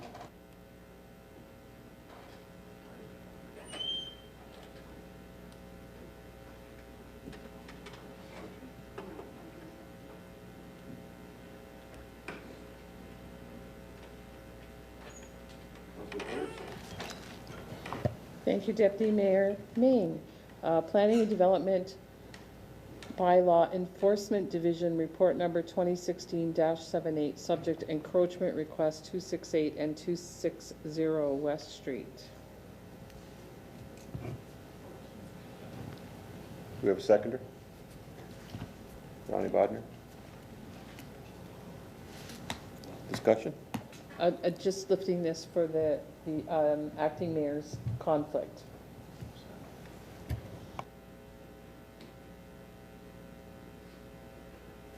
Do we have a mover for this? I need a mover. I already have the seconder, Ronnie Bodnar. Mover, you're the mover? Okay, so any discussion?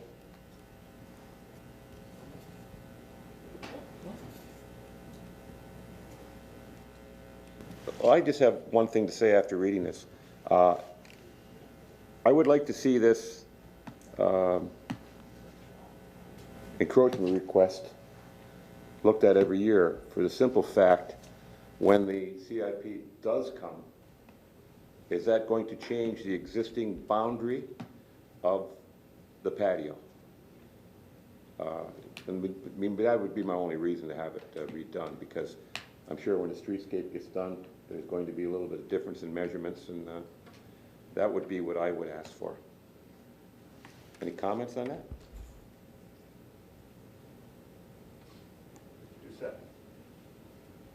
Thank you very much, sir. Mr. Deputy Mayor. My only concern with your idea is that I believe there is a fee for this.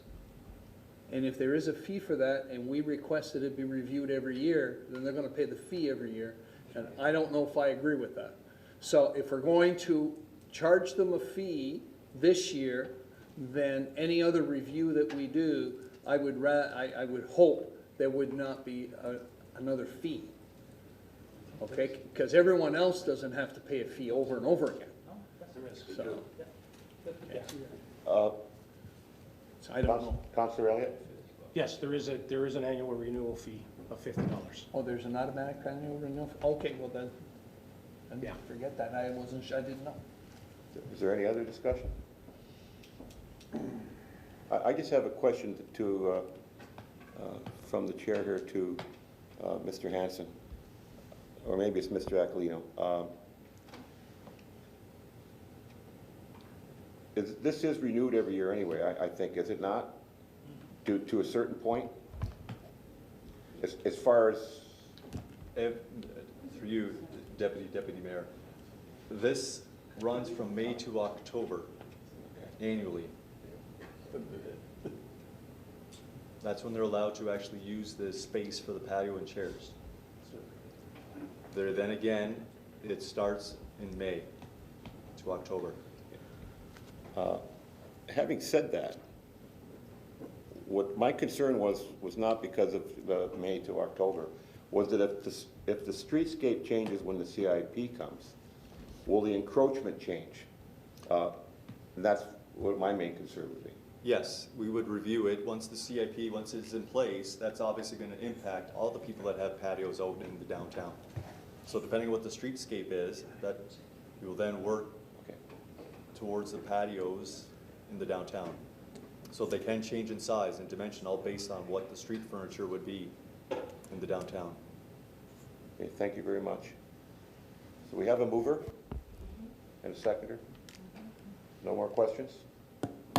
All in favor? Carried.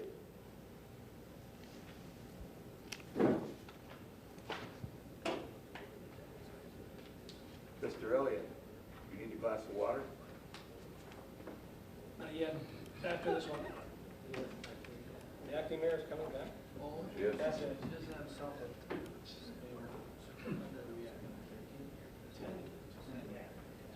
You getting?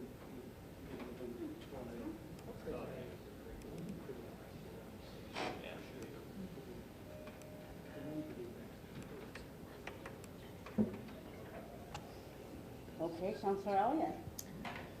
Thank you, Acting Mayor. Engineering and Operations Department, Operations Division, report number 2016-68, supply and delivery of 2 new high roof cargo vans for the city fleet in 2016.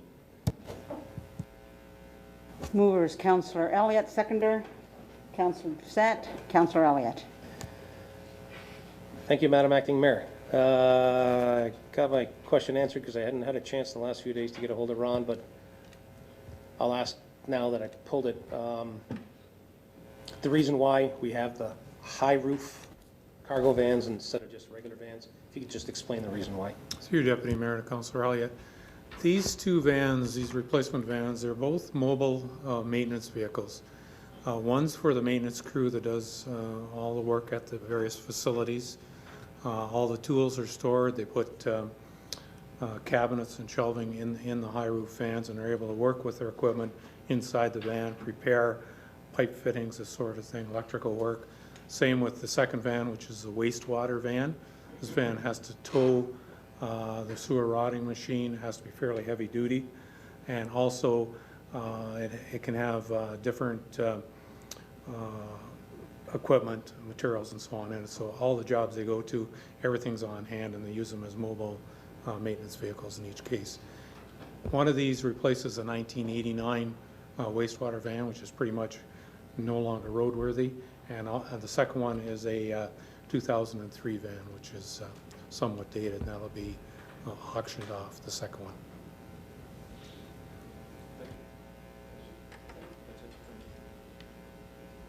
Thank you. I had just a question myself. Well, you've answered the one with the 1989. It's used its life up, but the 2003, what happens to these vehicles? Are they sold?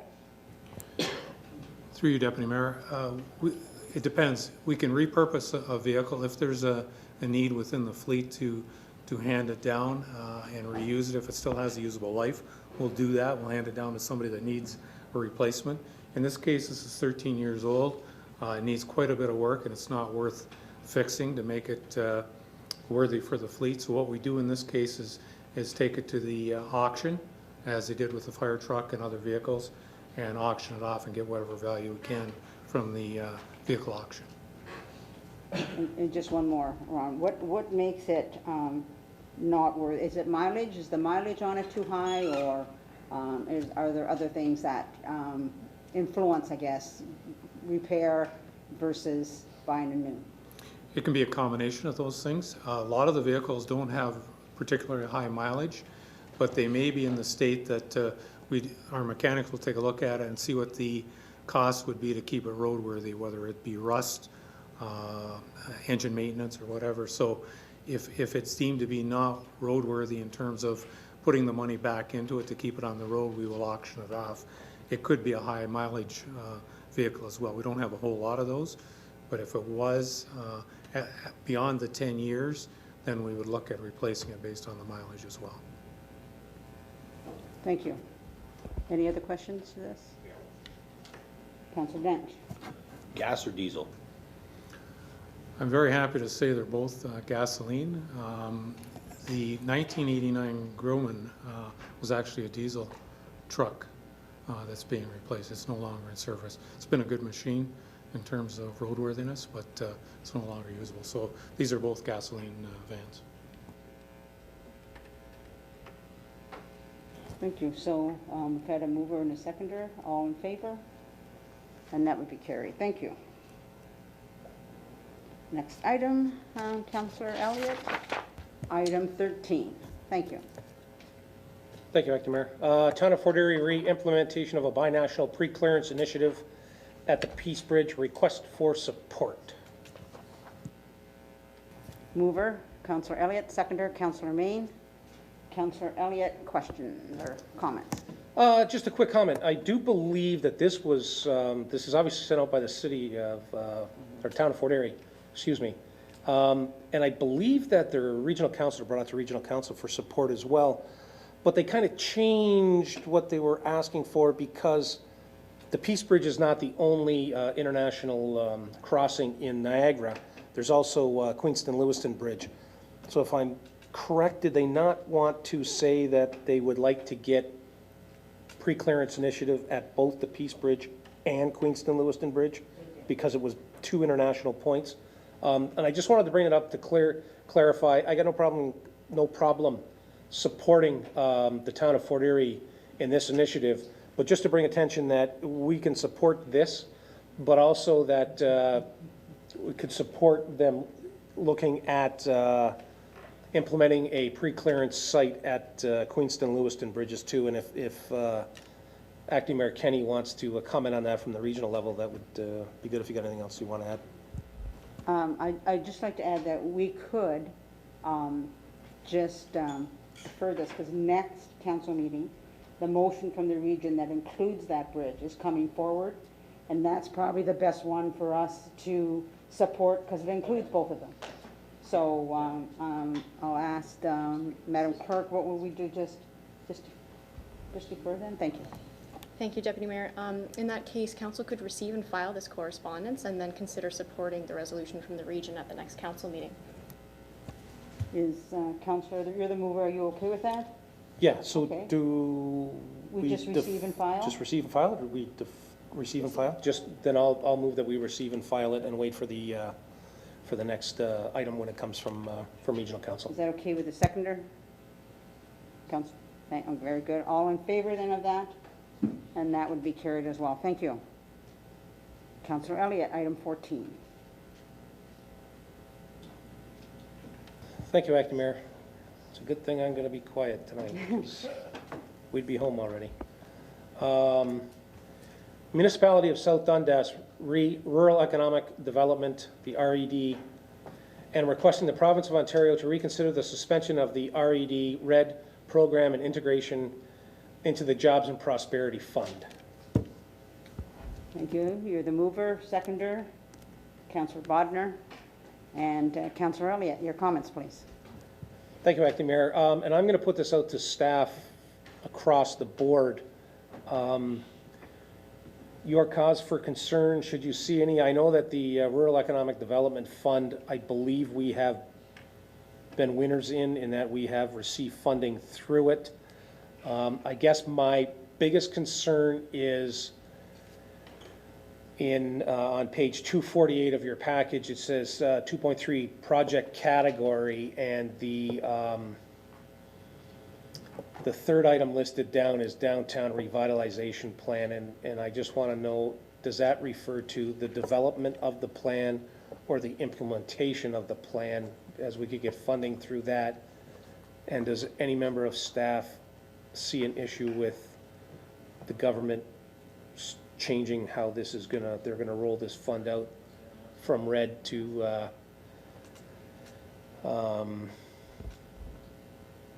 the Jobs and Prosperity Fund? So I'm not exactly familiar with that.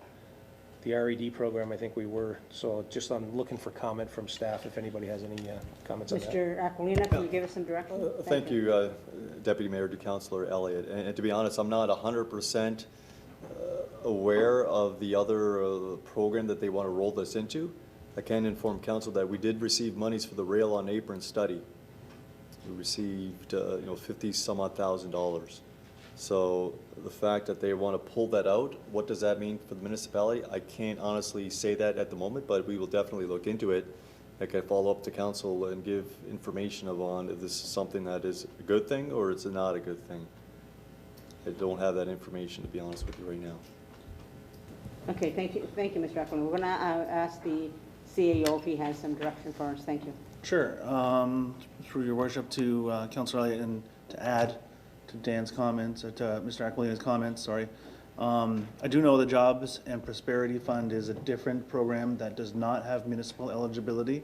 It's a private sector program, so this is taking money out of, now red funds were available to private sector as well as municipal organizations, but the page that you're referencing is from the previous program, and the new program, Jobs and Prosperity, is strictly private sector. No municipal applications are permitted. So that was the reason South Dundas took exception to the change, and that's the reason that staff supposed that council would be in favor of supporting that resolution.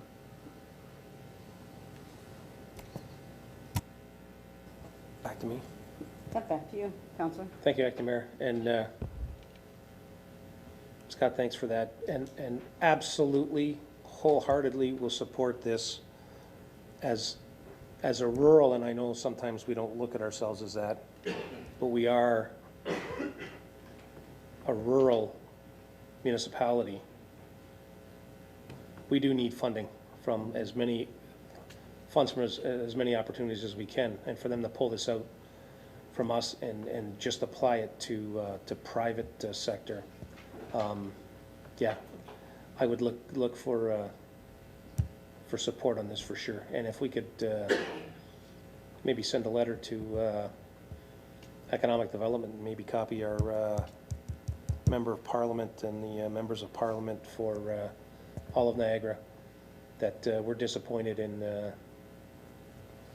this change in funding. Thank you, Councillor. So we've added those, no, I think that's important. So just through the clerk, how else we? Thank you, Deputy Mayor. As a matter of routine, the clerk's office issues correspondence after every council meeting, and so that circulation would be part of our regular processes. Great, thank you. Great. So we have a mover and a seconder. All in favor? That's carried unanimously. Thank you. And I believe that's the end of our items for this evening of Committee of a Whole, and we'll now move on to our councillors' items. So I'll call that motion for adjournment of this. Councillor Dance and Councillor Main, thank you. And now we're moving on to the council portion of our meeting, and I'll call that meeting to order. Madam Clerk, are there any addendum items? Thank you, Deputy Mayor. None this evening. Confirmation of the agenda, Councillor Main and Councillor Butters. All in favor? That would be carried. Disclosures of interest from anyone? I just have one. Once again, item 8, I have an indirect pecuniary interest because my daughter works at that establishment that I was requesting the encroachment. That's the only one. That'll have to be pulled by a councillor. I think Councillor Butters pulled it the last time, so I'll ask her to do that again. Adoption of the regular minutes of council held on April 25th. Mover, Councillor Bodner. Seconder, Councillor Danch. All in favor? And that would be carried. Thank you. Items, termination of items requiring separate discussion is just number 8 for my conflict. Need a mover and a seconder. Councillor Butters and Councillor Main, all in favor? You have, I'm sorry, Councillor, did you have one too? Sorry. I'd like to pull one other item. Oh, certainly. What would you like to pull? I'd like to pull item 1, just so we can have. Well, it's two, all our guys were here. We didn't. Yeah, I know. We and grouped up. And I didn't realize that, but just if we could have a Certainly. Item 1. quick report. I know that this is I feel bad because they came all the way. very important to the Director of Engineering and Operations, so Okay. I'll pull it for him. Thank you. Thank you. Item 1, and it is. Okay, so mover and a seconder, and for those items, Councillor Elliott, Councillor Main, thank you. All in favor? And approval of items not requiring separate discussion, Councillor Danch and Councillor Elliott, all in favor? That'd be perfect, thank you. Proclamations, there are none. Minutes of boards and commissions, I'm going to do them in block. Sorry. Do you want to do that first? Sure. Yeah, okay. Thank you. The clerk has suggested that we do item 1 first. Councillor, you pulled it. There you go. Thank you, Acting Mayor. And it's, come on, I got to get back to the.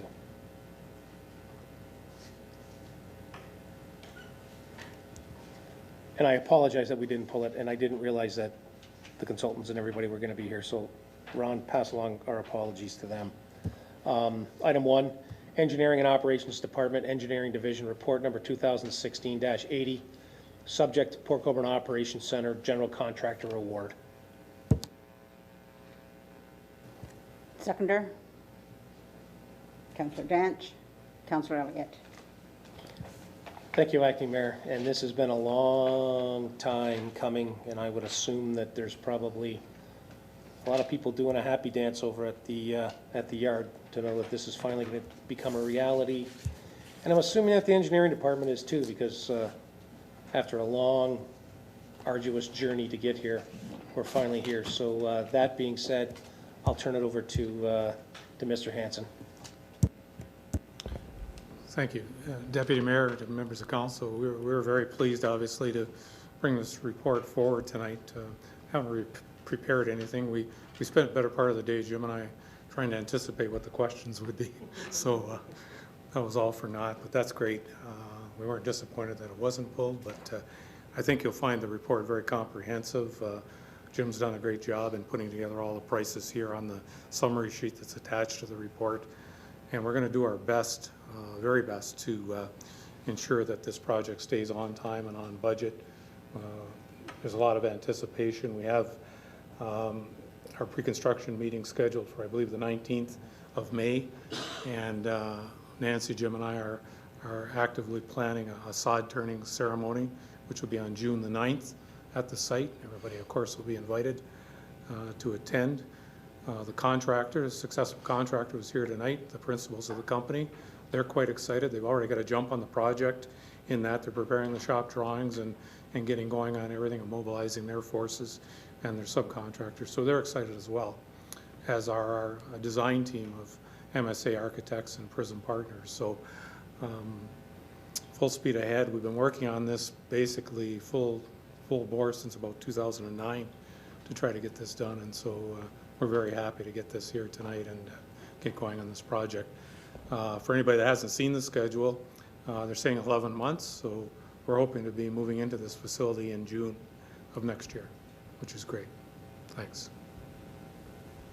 Thank you, Ron. So, any comments? I just got to relate. This is great. And I'm sitting in Ron's office last week, and I saw the building schedule, and it's like, it's going to be built. Go ahead, tell them, end of May. May 25th is supposedly the finish date. I said, well, that's great, because that coincides with your retirement date of June the 1st. And it's glad to see that this gets built while you're still here. So, all kidding aside, I know how much you guys have worked on this, and the committee as well. And I'll just say this, obviously it didn't get pulled in committee because council 100% supports this. And I know that Mayor John, he supports it as well. And I'll say this, that there will be people in the community that say, you guys are nuts spending X number of millions of dollars on a project. This should have been done 10 or 15 years ago. We're so far behind. If we push this off, it's going to cost you another $2 to $3 to $5 million down the road to build. And it just reminds me of the old adage that, you know, if not now, when? If not us, who? And sometimes you got to say, now's the time, we got to get this done. We're not eligible for any funding, I'm assuming, because it's a municipal build project. So you can't wait for funding to come down the pipe because there isn't any. So at some point in time, you got to say, we got to build it. We built new city hall. We built new fire department. We built a new arena. It's time to look after the people that actually work for the city and do the work and give them a proper place to go to work to. I know that, I can imagine that the mechanics have got to be overjoyed seeing that we're going to actually let them work inside, wash the vehicles, and actually store parts and equipment inside, which hopefully will turn around and allow our equipment to be used for a longer period of time. Because I know a mechanic that I spoke with that retired from the city. He told me, when you're going to build this, there's two things that you really need to have, two components. One was a wash bay for trucks and equipment. And the second thing was you got to have inside storage. And if you're not going to have those two components, don't build it. So we've got everything that we need. It's going to be sufficient size for people to work in warmer climates. He always complained that you're fixing equipment outside in the freezing cold. It's got salt on it and sand on it, and the equipment doesn't get cleaned. So this is long overdue. I know it's a lot of money. We saw where we started and where it moved to, but it's something that we need to do. So the people that say you shouldn't do it, I would turn that around and say, well, if we shouldn't do it now, when are we going to do it? And like I said, it's probably 10 or 15 years long overdue. So congratulations to everybody. June the 9th is the sod turning. Hope to see everybody there. This is another improvement in the city of Port Colborne. So congrats to everybody that was on the committee and engineering as well. Thanks, Councillor. I had the opportunity to sit on in a few of the meetings since sitting in as acting mayor, and it was really exciting. In fact, I shook Haim, is that how I say that? Haim Goldstein's hand when he came in tonight. He's from Prism Partners. He was the project managers, and I was all excited. I said, I don't think this is gonna be full. We're all too excited, but, I do feel bad because they did come all the way and, here to, but we let them out an hour and a half early, so they're probably happy about that. But I'm gonna direct, I hope council will support this and the CAO, that, and Mr. Hanson, that every single worker that works in that works department is there for the sod turning ceremony. Unless there's a gusher 20 feet high out here, of water gushing up, I want them there. They do miss out on some things because they're working, but that moment in time, whether it's 9 o'clock or 8 o'clock in the morning, whatever that's going to be done, I would like them all there. I think it's important. This is being done for them. They certainly have been patiently awaiting this, and I'm excited for them. And so I hope that we can get council, make sure, Mr. CAO. Okay, that's good. I hope council will support that because I think it's important. Okay, so mover and a seconder, all in favor of this project? Unanimous, so that's great. Thank you. Thank you, Councillor. Now, Councillor Butters, once again, I'll leave the chair for item number 8. And Councillor Main, if you would come to the chair to chair this portion of the council meeting for my conflict. Thanks.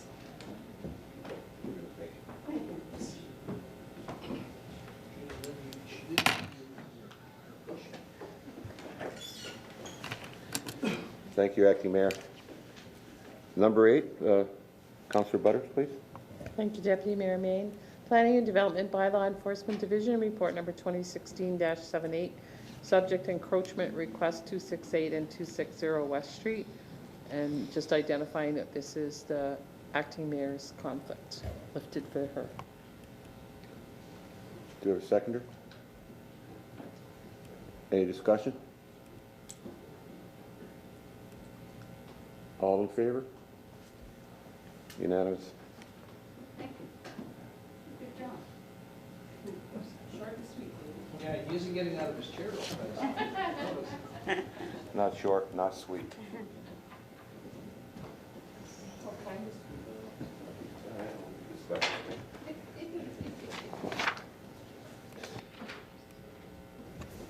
Thank you.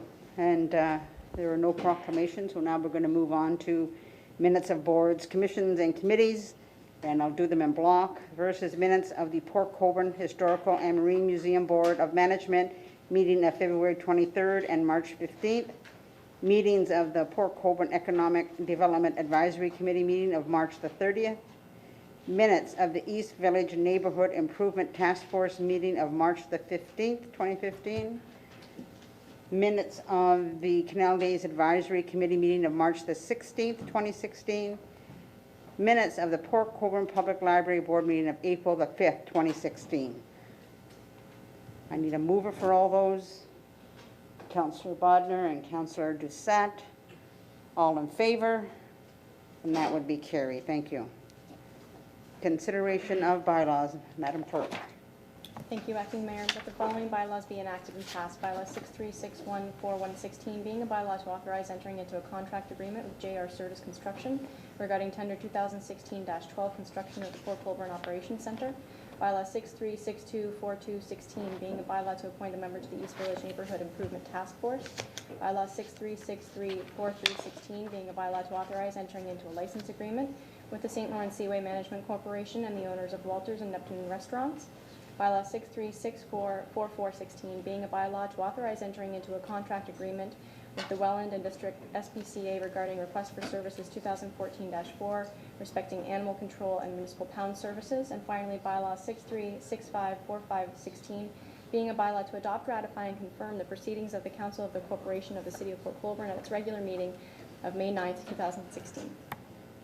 Thank you, Madam Clerk. For the one regarding my conflict, can that be separated so I can vote on the rest? Okay, so we're withdrawing the one, councillors that I had the conflict to, and that would be the third one in your package there, 63, 63, 43, 16. With just withdrawing it because I have a conflict, and we're voting on the rest of them. Mover, Councillor Elliott, seconder, Councillor Danch, all in favor? That would be carried, thank you. And now the item on that I have the conflict with. Second one. That the following bylaw be enacted and passed, bylaw 63634-316 being a bylaw to authorize entering into a license agreement with the Seaway and the owners of Walters and Neptune's Restaurant. All, a mover? Mover, Councilor Maine. You want to do that? You want to chair that? I'm sorry? Just chair that one. Yeah, by all means. Thank you. Do we have a second? You don't have a Also mover moved. yet. Pardon me? You need a mover. I just moved. You're chair. Ask for a mover. Mr. Elliott, Perfect. do I have a seconder? Certainly. Councilor Butts, All those in favor? call for the question. All those in favor? Opposed, if any? Carried. Thank you, Councilor. Just didn't work in his chair. I guess. Call for adjournment, Councilor Dant, and seconder, Councilor Elliott. All in favor? Thank you. Adjourned.